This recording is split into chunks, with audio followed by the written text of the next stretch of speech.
Thanks, Uche. Well, we begin in Nigeria, where militant group, the Niger Delta Avengers, say they have ended their ceasefire in the country's southern oil-rich region. The group has further threatened to plunge the region into another economic recession if steps are not taken to address their demands. The Niger Delta militants want a larger share of Nigeria's oil wealth to go to the impoverished southern swampland region.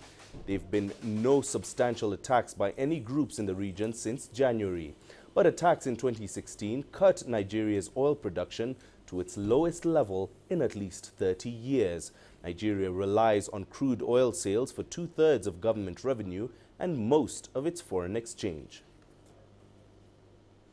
Well, for more on this story, we are now joined by Deji Badmus, who is live in Lagos. Deji, how has the government reacted to these threats by the militant group?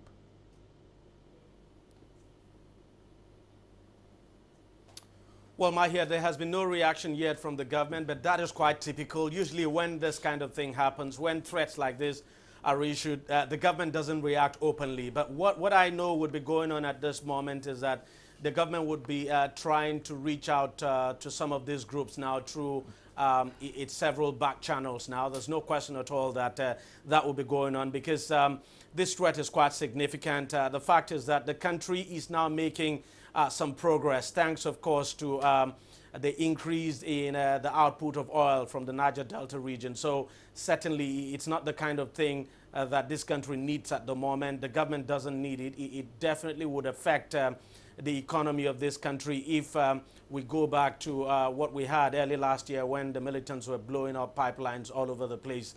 So no open reaction yet, but there's no question at all that some kind of talks will be going on behind the scene. Mahia? And did you just tell us more about what the demands are from this militant group and if any has been met by the government?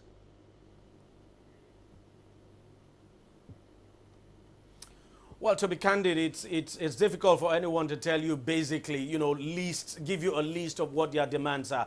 Their demands are actually myriad. And part of the problem here is that we are not just talking about Niger Delta Avengers. There are quite a number of militant groups in that region. You also have MEND in that area. You have quite a number of militant groups, all of them coming up with their own demands. But some of the demands we know are being addressed. For instance, we know one of the key demands made not just by MEND alone, but by most of the militant groups in that region was for the establishment of a maritime university in that area. That university, I know, has now been set up. As a matter of fact, funding has been provided for that university, and I think before the end of the year, the university is supposed to take off. So some of the demands are being addressed, and fact is that the government has been holding series of meetings now with some stakeholders in the region. Of course, that talks, the talks that the government actually scheduled, everybody expected was going to begin, the large-scale talks.